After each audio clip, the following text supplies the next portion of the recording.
বোরা cave, বোরা গুহালু বা বোরা গুহা। অন্ধ্রপ্রদেশের অল্প পরিচিত এই বোরা গুহা প্রাকৃতিক অনন্য সৃষ্টি। ভারতের দীর্ঘতম গুহা হচ্ছে এই বোরা গুহালু। প্রাকৃতিকভাবেই এই গুহার সৃষ্টি হয়। এই গুহাটি প্রায় 300 মিটার চওড়া, 40 মিটার গভীর এবং গুহাটি প্রায় 200 মিটার দীর্ঘ। বেড়ানোর নাম শুনলেই যেরকম সবারই মনে আসে পাহাড়, জঙ্গল অথবা সমুদ্র সৈকতের নাম, কিন্তু তো সকলেই যায়। বেড়ানো মানে তো মনের খোরাক জোগাড় করা। তাই এবার আমাদের গন্তব্য ছিল এই অন্ধ্রপ্রদেশের পরিচিত বোরা গুহা বা বোরা গুহালু বা বোরা কেভ। কিভাবে যাবেন এই বোরা গুহালু?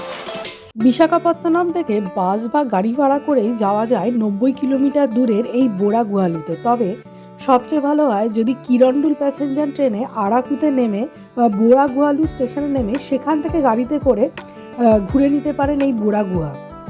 সকাল 10টা থেকে বিকেল 3টে পর্যন্ত খোলা থাকে এই গুহা। বোরা গুহাতে থাকার কোনো সেরকম জায়গা নেই, তবে বিশাখাপত্তনম বা আরাকুতে থাকতে পারেন। কিছু রাজ্য পর্যটন দপ্তরের রিসর্ট বা বিভিন্ন মানের বাজেটের হোটেলে থাকতে পারেন, এপিডিটিসির বাংলোতে থাকতে পারেন। কিছু কিছু অপশন আছে এখানে থাকার জন্য। এবার আসি কি দেখবেন।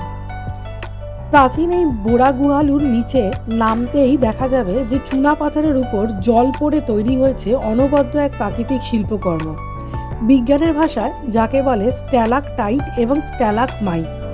লক্ষাধিক বছর ধরে তৈরি হয়েছে এই শিল্পকর্ম। ভূতাত্ত্বিকদের মতে 10 লক্ষ বছর আগে সৃষ্ট গুহার মধ্যে দিয়ে একসময় বয়ে যেত নদী। নদীর পথ পরিবর্তনের সঙ্গে সঙ্গে এই চুনাপাথরের বিশাল দেয়ালের ফাঁক দিয়ে ফোঁটা ফোঁটা জল পড়েই প্রাকৃতিক নিয়মেই তৈরি হয়েছে নানান মূর্তি। তবে স্থানীয়দের বিশ্বাস অন্যরকম। মানে যা বলছিলাম, গুহা আবিষ্কারের বিষয়ে বেশ কিছু কিংবদন্তি পাওয়া যায়, যা নাকি গুহার আশেপাশের গ্রামে বসবাসকারী অধিবাসীরা বর্ণনা করে থাকে। তার মধ্যে জনপ্রিয় এক কিংবদন্তি হলো যে একটি গরু গুহার উপর চড়ে বেড়াচ্ছিল। ছাদের একটি গর্ত দিয়ে সে প্রায় 7 কিলোমিটার নিচে নেমে গিয়েছিল। গরু খুঁজতে খুঁজতে গুহা পেরিয়ে আসে এক তার গোপাল। তিনি গুহার ভিতরে একটি পাথর খুঁজে পান যা একটি লিঙ্গমের অনুরূপ, যা তিনি গরুকে রক্ষাকারী ভগবান শিব হিসাবে ব্যাখ্যা করেছিলেন। গ্রামের লোক যারা এই গল্পটি শুনেছিল তারা এটি বিশ্বাস করেছিল এবং তারপর থেকে তারা গুহার বাইরে ভগবান শিবের জন্য একটি ছোট মন্দির তৈরি করেছে।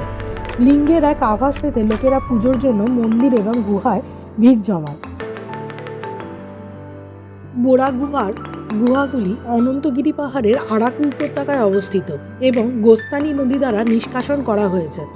প্রবেশের সময় গুহাটি আনুমানিকভাবে প্রায় 330 ফুট লম্বা এবং উলম্বভাবে প্রায় 246 ফুট। গুহাগুলিতে স্ট্যালামাইট এবং স্ট্যালাকাইট গঠন দেখতে পাওয়া যায়।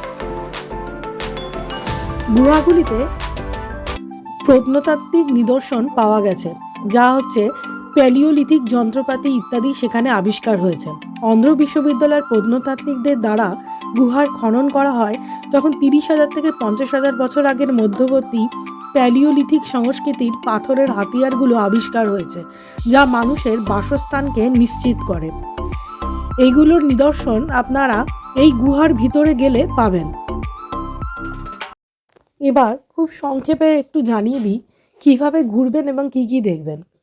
বোরা গুহায় একদিনের ভ্রমণের জন্য নির্দেশিত ট্যুরগুলো হলো যথাক্রমে কায়দা railway tunnel, Damuku view point, Ananthagiri coffee plantation, Padmapuram garden.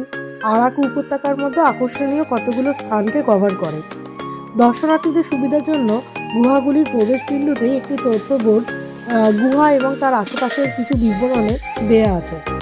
Andhra Pradesh রাজ্য পর্যটন বিভাগ দ্বারা আয়োজিত একটি আরাকুর এবং বোরা রেল কাম রোড প্যাকেজ সফর বোরা গুহা দেখতে আগ্রহী দর্শকদের জন্যই এখানে উপলব্ধ।